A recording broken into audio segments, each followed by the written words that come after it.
যারা রাষ্ট্র পরিচালনার জায়গায় আসে তারা ধীরে ধীরে শাসক হতে থাকে, তারা এক ধরনের অধিপতির রূপ নেয় এবং এইটাই থেকেই কর্তৃত্ববাদ, ফ্যাসিবাদ, স্বৈরতন্ত্রের জন্ম।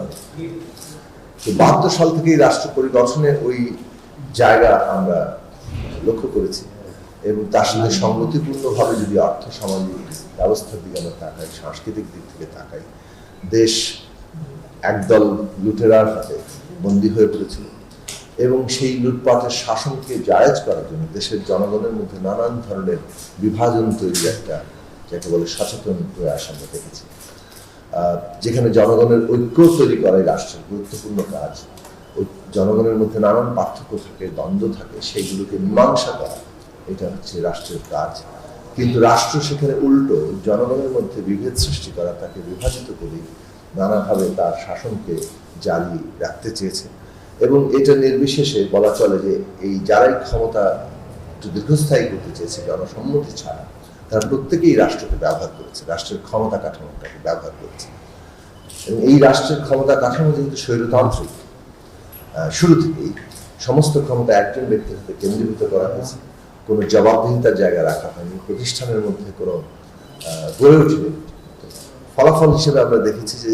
যারাই ক্ষমতা দীর্ঘস্থায়ী করতে চেয়েছে তারাই এই রাষ্ট্রটাকে, যাকে বলে গণসংহতি আন্দোলন প্রতিষ্ঠা লগ্ন থেকে আমরা মনে করি সমন্বিত একটি রাষ্ট্র ব্যবস্থা, একটা অর্থনৈতিক ব্যবস্থা, একটা সামাজিক সাংস্কৃতিক ব্যবস্থা গড়ে তোলার জন্য লড়াই করছে এবং সেই লড়াই বাংলাদেশের প্রতিষ্ঠা যে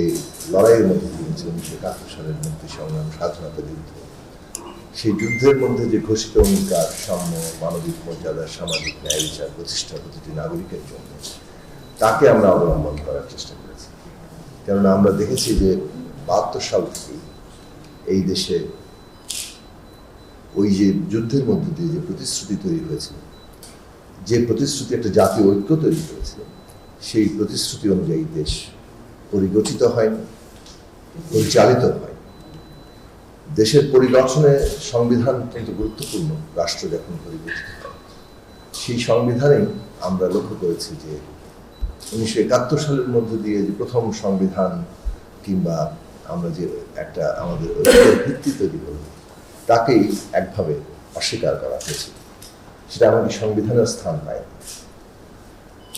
তো সেই প্রক্রিয়ায় আমরা মনে করেছি যে জনগণ একটা রিপাবলিকের কেন্দ্রবিন্দু, জনগণের হাতেই একটা রিপাবলিকের ক্ষমতা ন্যস্ত থাকে। সেই দিক থেকে জনগণকে নিয়ে যদি রাষ্ট্র পরিগঠিত না হয়, জনগণকে অংশগ্রহণ করানো কেবল নয়, জনগণকেই আসলে প্রাধান্যের জায়গায় রাখা, সেটা যখন দৃষ্টিভঙ্গি কর্মতৎপরতার মধ্যে না থাকে, তখন ধীরে ধীরে একটা এমন এক ধরনের ক্ষমতা সম্পর্ক তৈরি হয় যেখানে যারা শাসকের জায়গা, মানে যারা রাষ্ট্র পরিচালনার জায়গায় আসে, তারা ধীরে ধীরে শাসক হতে থাকে, তারা এক ধরনের অধিপতির রূপ নেয় এবং এইটাই থেকেই কর্তৃত্ববাদ, ফ্যাসিবাদ, স্বৈরতন্ত্রের জন্ম। তো 72 সাল থেকেই রাষ্ট্র পরিদর্শনের ওই জায়গা আমরা লক্ষ্য করেছি এবং তার সাথে সংগতিপূর্ণভাবে যদি অর্থ সামাজিক ব্যবস্থার দিকে আমরা তাকাই, সাংস্কৃতিক দিক থেকে তাকাই, দেশ একদল লুটেরার হাতে বন্দী হয়ে পড়েছিল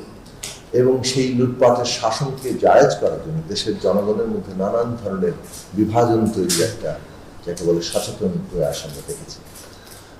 যেখানে জনগণের ঐক্য তৈরি করাই রাষ্ট্রের গুরুত্বপূর্ণ কাজ।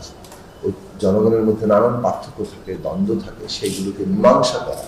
এটা হচ্ছে রাষ্ট্রের কাজ। কিন্তু রাষ্ট্র সেখানে উল্টো জনগণের মধ্যে বিভেদ সৃষ্টি করা, তাকে বিভাজিত করে নানাভাবে তার শাসনকে জারি রাখতে চেয়েছে এবং এটা নির্বিশেষে বলা চলে যে এই যারাই ক্ষমতা একটু দীর্ঘস্থায়ী করতে চেয়েছে জনসম্মতি ছাড়া, তারা প্রত্যেকেই রাষ্ট্রকে ব্যবহার করেছে, রাষ্ট্রের ক্ষমতা কাঠামোটাকে ব্যবহার করেছে এবং এই রাষ্ট্রের ক্ষমতা কাঠামো যেহেতু স্বৈরতান্ত্রিক, শুরু থেকেই সমস্ত ক্ষমতা একজন ব্যক্তির হাতে কেন্দ্রীভূত করা হয়েছে, কোনো জবাবদিহিতার জায়গা রাখা হয়নি, প্রতিষ্ঠানের মধ্যে কোনো গড়ে ওঠেনি। ফলাফল হিসেবে আমরা দেখেছি যে যারাই ক্ষমতা দীর্ঘস্থায়ী করতে চেয়েছে তারাই এই রাষ্ট্রটাকে,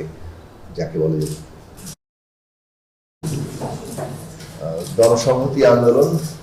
প্রতিষ্ঠা লগ্ন থেকে জাতীয়